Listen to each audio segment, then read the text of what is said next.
What is up, party people? Welcome back to another Resto Druid video here. Today we're going to talk about the cat weaving, kitty weaving, the whatever the one you want to call it weaving. Just playing cat form in Resto Druid, man, and little tricks, how things work, and maybe some tips to help you out for your journey of playing with a little bit of cat, a little bit of aggression, if you will. All right, so I'm gonna break down everything that I know in terms of, so we're gonna talk about like the abilities, maybe some nuances you didn't even know. I know they're pretty simple abilities, but there's little nuances to them. You know, combo point generation, talents, comps, little tricks, mobility, stuff like that to hopefully make you more successful in playing in cat form. Okay. Yes, this is mostly geared towards 2s, but a lot of this can be applied towards shuffle and 3s, and I will touch on that as well. So let's get into it. So first up here, we're going to talk about, I think we're going to talk about talents. I think I listed some stuff out here. Okay, we're going to talk about talents first, and because obviously you need these abilities that I'm going to be talking about here. Okay, so I'm not going to make a talent build or anything like that. I mean, you can see my build here, blah blah blah. You can copy it straight up if you want. And people are lazy with the give me the import string, bro. Just look at the thing and click it. But anyway, I'm just gonna talk about the talents that are important in this playstyle. Okay, so going into this, these are not all mandatory, especially like the movement speed type stuff, but I would highly recommend this stuff because it's going to enable you. And let me also preface this: playing kitty weaving, cat weaving, it does not mean you have to do a lot of damage. It means that you're just in cat form, and you could be, I'm gonna talk about later on with comps, but either just getting a crap ton of stuns or doing damage. Okay, depending on the two. In 2s, obviously it's gonna be more towards damage, and in not always, actually, a lot of times it's damage, but in 3s and solo shuffle, when you are playing cat form, it's for CC. Okay, you don't do CC, you don't do it for damage. Okay, so let's get into it here. So obviously you're gonna need rake, feline swiftness, rip and maim. Not mandatory, but I would recommend having skull bash. Okay, in 2s I think you definitely should have it, but in 3s and solo shuffle you certainly don't need bash, skull bash, that is. Actual mighty bash, you're gonna definitely want that. From this side here, anything else over here? Oh, typhoon, I would highly recommend typhoon if you are playing in. When you're playing like this aggression, you're gonna need every single piece of utility to help you not get stopped. Okay, so like when you're in there, you don't want to be getting swapped to, CC'd, and all that kind of stuff. So highly recommend Typhoon as well. Stampeding Roar and Short Stampeding Roar. I would highly recommend both of those as well. I do not personally recommend Fluid Form. I think it's just a weird ability, and it's obviously a PvE talent, because you typically, when you're not really in combat and then pressing shred and rake. Typically when I go to cat form, I'm behind a pillar, or I'm like getting ready to go in. I'm not already in there doing stuff, so it just doesn't really make sense to use it. And also it's just it's clunky for having an extra ability you have to press as well, or an extra bind you have to have. Because typically for me, I press cat form and then I press my other stuff. But if you have this, you have to just put rake and shred on your bars to begin with, and it's just Druid has enough binds. We don't need that. So yeah, that's like the mandatory stuff on this side here. Over here, I would highly recommend playing Shapeshifter. Not mandatory, especially in Shuffle, because mana isn't that big of a problem. But if you are playing in cat form a lot, the mana regen from Shapeshifter is immaculate. Like, you will have infinite mana. Okay, Convoke is totally optional once again. Okay, again, I'm going to show you ways to use it. You do not have to play aggressive in terms of damage. Convoke, you don't need to, okay? But I will show you, we'll talk about Convoke for just a second. And then, if possible, in 2s, I think you should always have Call of the Elder Druid. Shuffle in 3s, up to you, okay? And then just for combo, you just want this for combo point generation. That is the most important part. The damage is nice when you pair it with Convoke, but even if you didn't run this, Convoke damage is still decent, and you can still play the game without this, okay? So if you do want to play a healing talent or something like that. And that's about it on this side of the tree. Yeah. Okay. So, and then I am playing Wild Soccer. Obviously, you should play Wild Soccer, but for one big reason, you have a little bit of extra healing and damage in cat form, but that's doesn't really do anything. It's mostly this talent here, Lethal Preservation. Okay, this is going to help your cat weaving a lot more over the course of the game. Okay, so you have to, this is something I'm still working on, but just even if it's not an important thing to dispel, just dispel on cooldown every time you're behind a pillar, every time you have a second, just dispel, because you're getting so many combo points. I looked back, I had like 20 dispels, like pressing the dispel 20 times, and that's 20 combo points that I just got for free. And it also does, usually 2 to 3% of your healing or something like that, depending on the game. So that point is why you definitely want to be playing Wild Soccer. Also combination, just a little bit extra healing. It just makes sense. Okay. And also, Wild Sucker has better burst healing for recovery. So, you know, when you're playing in, your health might get a little bit low. It's a lot easier to recover by playing Wild Sucker because of the blooms and how much percentage increases he gives you, and the scales with your mastery really nicely. Okay? And then PvP talents, these, so typically most people will play something like this. They'll play Preserve Nature, Focus Growth. This third talent is pretty optional, but I personally would highly recommend Tireless Pursuit if you are going to play like this, and I will show you why later when we go to the mobility, okay? So that's the talents there. The only thing I do want to touch on with Convoke, I don't want to go completely into it. I could do like a whole freaking 10-minute video on setting up Convokes and giving you examples. Is you got to be careful of a couple things. Okay, obviously, trinkets, kicks, precog, and pets. Okay, if there are a ton of pets around, don't use it. You can try. Sometimes I still do it anyway, just because like we're still close to a kill. But if Convoke for some reason still hits pets, if you have a demo lock and you're attacking the demo lock and there's pets all around him, you're not even gonna hit the guy. It's gonna be a waste. So that precog juking on purpose, just sitting there casting clone instead of in front of someone's face and either getting kicked or getting juked, or juking them will give you an opportunity to Convoke. Yeah, and to just keeping an eye out for things of positioning, okay? This takes a lot of practice. Where is the DPS relative to the healer? Can I vortex somebody behind the pillar or root them behind the pillar and then set up a Convoke out of it? You don't just Convoke. Basically what I'm getting at, don't just run in there, press stun Convoke. All right, people have kicks, people have interrupts, all this kind of stuff. Try to isolate one target. So that means maybe cloning one, getting the other one, finding a DPS out of line of sight by himself, out of position, go for the Convoke there, or just try to juke somebody, you know, in their face. Either get kicked if there's no other kicks around, just get the one kick and then use it, kick on purpose. Or if you can try to juke, get the precog, nobody can stop you. All right, so that's all I really want to touch on that, because this video isn't about Convoke. All right, let's move on to the next thing here. Cat form abilities. Okay, so these are the three things I want to talk about here. First one, shred versus rake versus swipe. So these are your combo point generators. So one thing you need to take in consider is, if you haven't already looked at, is the energy. Okay, it's important because when you are playing not for damage, which most likely you aren't, you have to take in consideration the energy. What is going to give me the fastest amount of combo points possible? So rake is 35. Where is the other two? Swipe is 35 and shred is 40. Okay, so what that means is if you are trying to just get combo points, you should not shred.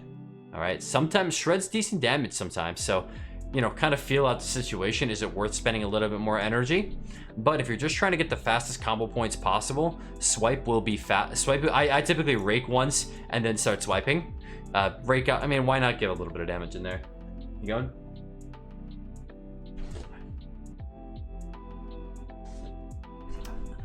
So you might as well get a little bit of damage in there while you're doing it. And then, yeah, so that's how I kind of cover on there, because shred does take slightly more energy, so it will be a tad slower when it comes to generating the combo points. Bite versus rip, so this is what we are talking about in terms of damage. So let me just show you the numbers on this. Where's bite? Oh, okay. Bite is 5-point bite is 4. So I feel like people don't look at these things, man. They don't look at these things. So bite 5 combo points is about 500k damage. But if you did not know this already, based on your additional energy, you can do up to 200% more damage. That's a big difference. Okay, so if you are trying to go for a big bite, and I don't know if you might have picked it up as I play, but waiting for your energy to pool. Okay, so wait for your energy to pool to a total of 50. So it takes 25 to bite. If you have 50 energy, you will do 100% more damage. Okay, so now from 500k up to 1,000,000 in terms of just raw numbers, okay? Obviously, this isn't PvP combat, so versatility, armor, all that kind of stuff, it's not gonna do that much all the time. That's how much it crits. But that is a good thing to know. When do I typically bite or rip? Most oftenly, I'm going to rip, okay? Unless somebody is, so 2 conditions. 1, somebody is very low. 2, they are a cloth or leather wearer. Honestly, not even so much cloth anymore, because like Locke's got so much armor now. And then I think priests have armor increase as well. So mostly like leather classes. You will bite a lot more into your leather class than you would a plate class. So And then if you did not know this already, bleeds go through armor. So bleeds will do full damage, doesn't matter the target. So that is why Rip is most oftenly the best option unless you are right about to kill something. And also, do not forget, you have something called Bloodseeker Vines. So your Rip and Rake can trigger Bloodseeker Vines, which gives you a little bit more damage. And if you are playing Convoke, or if you do want to bite later on, if you have something, if you have a Bloodseeker Vine on your target and you bite them, it's going to do explode for a little bit extra damage. Just something to keep an eye out for there. So most often you're going to Rip for damage. If the target is just about to die, or just want to sneak in a little more damage, or if they're a leather class, maybe it's better to just throw the bite in there. All right. Okay, Maim. Okay, Maim is your most important ability in cat form. Maim, please use this ability if you're running it. This ability is immaculate. Like, people do not conceive. This is better than Kidney Shot. I hope you know that. A healer has a better version of Kidney Shot. All right, so it is a 20-second cooldown, 5-second stun. Okay, and if you play, if you start, adding in some of these combo point generating stuff that I'm talking about, it is so freaking good if you use this on cooldown. Like, I wonder if any of y'all out here watching this have played me, and how freaking annoying it is to get maimed on cooldown. You have more maims than you are DRs. So just putting this out here, please use this ability. So I'm going to talk about combo generation next, and that will tie in with getting these maims. Okay, because it does sort of depend on the comp that you're playing, whether you're going to be using maims or you're going to be doing damage. I'm going to touch on that at the end quick, but for the most part, maim, because that's where you're most oftenly going to be using this kitty weaving, cat weaving stuff. Okay, so combo point generation, Wild Stalker versus and Heart of the Wilds. The two things I want to talk about here. So combo point generation, we already talked about the energy pooling from those abilities. So Wild Stalker, I'll also touch that one on that already. So Lethal Preservation, make sure you're dispelling on cooldown, gives you extra combo points. And then the other one is Heart of the Wild. Okay, so if you do not know this, again, some people don't read the abilities. With Heart of the Wild up, you gain 1 combo point every 2 seconds while in cat form, and physical damage is increased by 20%. So not only do you get more damage, you get combo point generation. So if I'm in combat here, right? So let's say I'm in combat. If I go in here and start doing damage, I'm gonna just start generating combo points. So that's gonna allow me to get those full combo points a lot faster than I normally would. Okay, so whether that's be regular Heart of the Wild or the Call of the Resto Druid. So sometimes what I'll do is like, in like shuffler 3s, when you're not just in all the time, you can actually just pop Heart of the Wild, or trigger your Elder Druid and just, waiting for a re-stealth, or just waiting behind the pillar, let those combo points pool up, go in stealth, get a rake, get a maim off of it, and yeah. So like, I'll give you an example. So like if I pop my Heart of the Wild, I'm waiting for my combo points. Okay, I have full combo points. I can push in here. I can maim one, break one, maim one, bash the other. Now I got triple stun. I'm a freaking sub rogue. Okay, and you can also do all 3 of these on one target, especially like it's something like 2s when you're trying to line up some big damage or something like that. It's just such a huge thing. I already have 5 combo points back again. Okay, so being in cat form rewards you when you have Heart of the Wild. So keep in mind of that. So not only do you get like the fast cast clones, that's why I really recommend playing Heart of the Wild all the time, whether you're playing cat weaving or not. It's just nice to have that combo point generation, or focusing on it, as long as you have maim. It's also a reason why I don't like playing without maim. Even if it only takes 1 maim to win a game. That rhymes.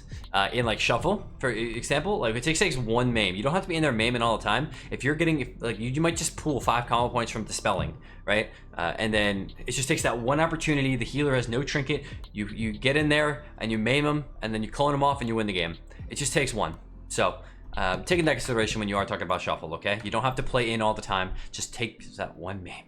All right, let's move on to the next thing here. So that is combo point generation. Mobility. Okay, we're gonna talk about mobility here. So this is what I really want to focus on: Tireless Pursuit. Tireless Pursuit is the best mobility ability in the freaking game. So you are going to want this macro if you do not already have it. It is /cancel form, one word, /cancel form. And I highly recommend binding this to something that is close to your cat form or your travel form and all your other forms, okay? So for me personally, I have cat form on 2, bear form on 3 on my keyboard, and then I had moonkin form on 4. For some reason, travel form's on my mouse. That's just what I've done for years, so that's what I have there.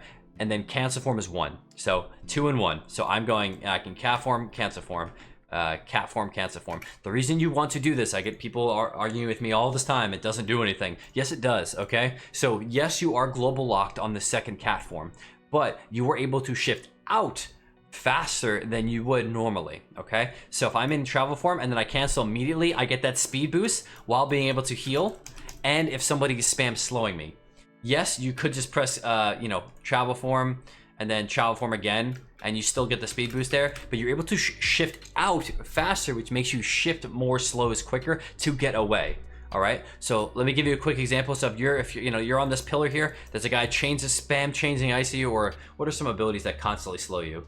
The rift from priests, or I mean rogues in general, everything they're poisons. If you're able to shift and then cancel and then cut a corner really quick, you will be able to get away. This is the fastest freaking ability in the game. Okay, nothing comes close to this except for like I guess Evoker, freedom hovers, but it is so freaking good. You just have to get used to pressing that cancel form button.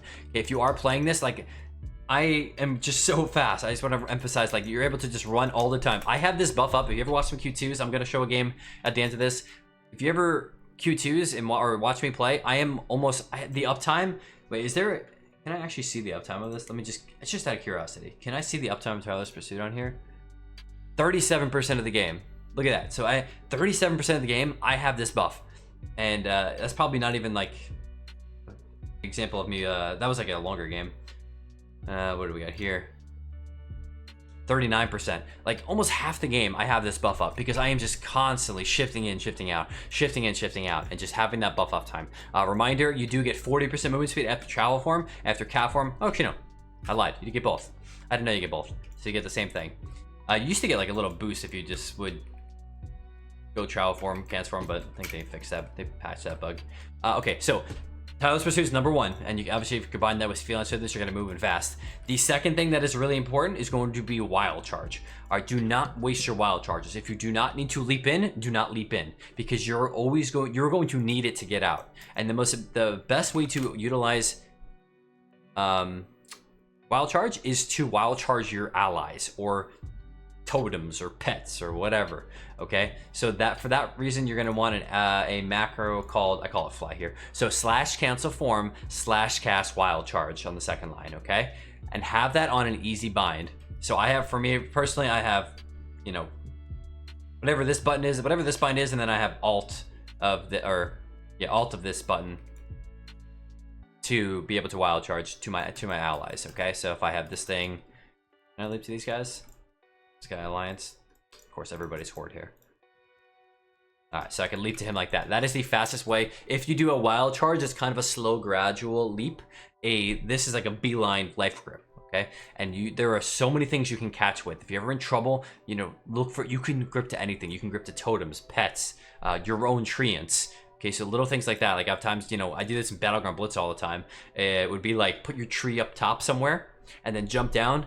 Person jumps and then you just leap up, so you don't have to worry about like juking them per se. You could just leap right back up. So this is going to be a very crucial thing to have to be able to get out after you're in playing cat form and getting your combo points and stuff like that. So don't jump in unless you have a way out. Okay, if you're versing in a solo shuffle lobby with 4 melee and you cat form leap into the healer, they're just going to jump you and you're going to have no way out. What a better alternative would be is if you can, you know, hot everybody up, go behind a pillar, wait 5 seconds, get a re-stealth, go in, or if you have dash or roar, maybe take a route on the outside, get to him, and then have an out, back out. Okay, so it's always priority to have an out than to have an in especially like in shuffle in threes environment. Okay. Anything else in terms of mobility that I wanted to talk about? Wild Charge. I guess that's really it. Yeah, just don't forget you can leap to everything else, pets and totems. I'm always just like looking like, what can I click? Oh, here. Oh, great. You know, because it doesn't have to be a teammate. It could be just like something that's just out there. There's so many pets these days. You can leap to literally an imp. So keep that in mind. All right, let's move on here. Restelts. Okay, restelts are extremely important and not done enough by most people here. Okay, so restelting, it takes 6 seconds. I think it's 6. Let me see. So here, 1, 2, 3, 4, 5, 6. Yeah, so it's 6 seconds. Okay, so what that means is anytime you are in a 6-second CC, so that means polymorph, trap, clone, Fear, if it's a full duration, you can re-stealth out of every single one. And it's such a crucial thing that people don't do. There's a lot of times where even the target, my teammates like at 20%. And is it better just to go into heal? Or is it better to get a 3-second stun, clone them, and then heal? Right? So you gotta try to utilize this. That's for the case for healing wise. But for damage, dude, reminder, Rake does 60% more damage. I think it's different in PvP actually, hold on. Oh, it is the same. So 60% more damage when you do it from stealth. So if you're getting constant restelts, you're actually gonna do some pretty dang good rake damage on top of everything else, right? So on top of getting all those stuns. So a couple things here now. In Dragonflight, they fixed the tree ants keeping you in combat. So as long as you just wait a couple seconds. So in twos, you should be doing this all game, unless you're depending. Actually, I want to change my mind on that. Depending on the comp you're playing. Okay, so if you're playing like a caster comp, typically you're going to be in all the time doing things. But when you're playing with like a warrior or something like that, you can like just chill back a little bit. You know, hot everybody up, hot yourself up before you go in, and get the re-stealth, go in, get the rake, bash the off target. You get a double stun, clone the healer, and then wada bing bada boom. Your DPS is set up with a full stun and a full clone, and all you had to do is get that re-stealth. Okay, so just little things like that are going to really help out with you. And then one more cool trick here that you can do is you can regrowth into stealth and it doesn't put you in combat. Okay, so you can even do this to your allies as well. So also a reminder, healing yourself. Okay, let me also things that don't put you in combat. Healing yourself. Rooting. Root does not. Vortexing. Root and vortex do not put you in stealth. Okay, so like there's times where I'm just kind of fucking with the warrior. So like let's say I clone the warrior. Okay, he's sitting that clone, he's sitting that clone, he's sitting that clone, and I'm gonna vortex him out of it. He tries to leap out of it. I root him on top of that, or vice versa, and then he finally gets out of that root. I go stealth, and then I stun him, and then I knock him, and then I root him again, and then I run back a little bit, and then now I can get another re-stealth, and I can do it again. Like utilize those things that do not put you in combat. Okay, so that's what we're talking about in terms of re-stealthing. There's something else I wanted to mention in terms of oh, I gotta add this one in here. Survive. Sure, just call that. Okay, survive. Do not forget your outs. If you have no trinket, no hots on yourself. This is common sense. Don't go in and bust your balls in there. All right. So at a minimum, you should always have life flume on yourself. I pretty much like life flume and regrowth on myself. So if I'm behind a pillar before I go in, I life flume my ally. I life flume myself. I regrowth myself. Maybe I'll throw in a send ward as well, so that when I do get hit, and then I'll go in doing my stuff. You know, raking, whatever, blah blah blah. Okay, I'm doing my thing. I rip this guy. I moonfired this guy. Just gonna throw a refresh on my life flume. Refresh my life flume. Come out here again. All right, I'm gonna go back in again. And let's say I go stun. I convoke him. Okay, do my thing, refresh the blooms, maybe throw another regrowth in there on myself. Just at a minimum life bloom, okay? If you can life bloom and regrowth all the time, and then just utilizing all this stuff. And then when you're pulling out, you're always just, you know, travel form, cancel form, and you're getting behind the pillar. You should be almost always running at that increased movement speed throughout the game. All right, and also, do not forget you have Trinket Trank, okay? There's times where I play very risky, and that is because I have Trinket Trank. I know I have a fail safe. I have something to fall back on to keep me alive. All right, so if I am pushing and doing something a little bit crazy, I'm going to just have that as a backup. All right, so that is, in terms of that, I gotta try to keep moving on this. I know this video's getting a bit long. Okay, comps. Okay, the difference in your comp style. I made an entire video on this. It is actually, hold on here, I'm going to show you. I'm not going to go into this, but I'll just like touch very briefly. If you are interested in composition and how to play, it's literally on my the front page video. Master every comp in 2v2. Okay, this is more so for twos, but this also applies to threes comps in terms of double caster, double melee. The melee section makes sense for anything melee in threes, and the same thing for casters. If you're playing double caster, you can play the same way. But in general, I'm going to give you just super generalized video. Go to that video if you want to see more in depth. But if you are playing with a melee, I'm going to say this more so for twos or double melee. Most of the time, you're just playing for CC. You're getting rakes, you're getting bashes, and then you're getting out. Okay, you can get combo points. Oh my gosh, I forgot one combo point thing. Shit. Fuck. All right. I know I forgot this, but I'm going to make sure I don't forget it here. So, you can generate combo points while in Cyclone. If you get a Cyclone on a target, you can go in cat form. You can swipe that clone. Okay, and then you can do stuff like that. So, but you cannot do other things. I can't go in here and press shred. Okay, it does not generate. If I press wipe though, it does generate. Okay, something just to keep in mind there. I want to make sure I didn't forget that. Shit, I should have put that in something else, but at least it's in the video altogether. Okay, we're going to go into compositions. So in general, if you are playing with a melee, you are going to be playing more for CC. You get the stuns on cooldown, man, or especially watching that main. If you need to put main cooldown on your bar or your freaking screen somewhere to remind yourself to do it, do it. Get those memes on cooldown. Your warrior is going to smash everybody if you're able to just get those memes on cooldown. If you are playing for a cat with a caster, you certainly want to do the same thing, but you have the opportunity to do more damage when you are playing with casters for the simple reason that people typically train the casters. They don't want to let the warlock or the mage free cast. All right, and melee likes to go with you. If it's a melee versus melee, they like to go the healer, or they should. And when it's a caster on the team, they typically like to go the caster. If they want to go you, great. If you are playing with the caster and somebody is training you, or there's a warrior training you, make sure, I'll give you one tip with that, make sure that you stay in the open. Let your heat, if you're constantly running around pillars like that, your DPS is never going to be able to create pressure to get that guy off of you, or CC him to peel you. All right, so for that reason, just, you know, you're kind of weaving in and out, weaving across the map. So instead of going around a pillar, you are going to go back and forth from one gate to the other. So just going back and forth, so that they can kind of get damage in there while you're kiting. All right. Oh my gosh. I think that's all I'm gonna cover in this video. Gameplay review. Okay, we're just gonna do a quick gameplay review here. Quick, hopefully it's quick. This is a longer video. This was like a 4-minute game. I might not do the whole game, but I just want to give you all a gist of how I'm playing in these games, okay? So right off the bat here, we're gonna wild growth both targets. I like to regrowth everybody as well. Get the send ward. So we are fully hotted. When I talk about survive, pre-hotted, we are ready to go. I'm gonna push in here. I randomly got knocked out of stealth like 3 times here from, I guess, some AoE thing I didn't know existed. I dispel myself and then I go for another re-stealth and then I get knocked out again. Whatever. Okay, those should have been, that was kind of a scuffed opener there. So we're gonna end up going for the bash there, and we can't even get to him there. We get feared. I was getting fed up with that CC, so I just trinketed early. So I got the rip up there. I could have maimed him. I actually probably should have maimed him there. That was not he wasn't on stun deer. There was no reason not to maim him. Okay, so these are the things you got to recognize. You got to know when to pull out. All right. So this warlock got full dots on us. He started pumping. So I'm going to pull out, refresh all these hots, and before I get back in there. Okay, our hots are going. I'm gonna pop that Heart of the Wild. I'm gonna get in there. Try to kill this observer for him really quick. Make sure, gonna kick his thing and then maim. I am using Convoke here. This is actually a great opportunity for a Convoke. We forced out his dark pack thingy. Okay, we're gonna clone the healer. Try to keep the momentum going. Refresh the bloom on myself. Do never let those blooms fall on yourself, okay? Because in cases where you do get CC'd, you get stunned, you get feared, and you can't get that out. Okay, that's a great example of the re-stealth right there. Full fear, I get a re-stealth, even if you're dotted. Okay, let me add this in there. If you are dotted and you drop combat like that, don't press stealth right away. Push in, press stealth right before you get to your target, and then hit him.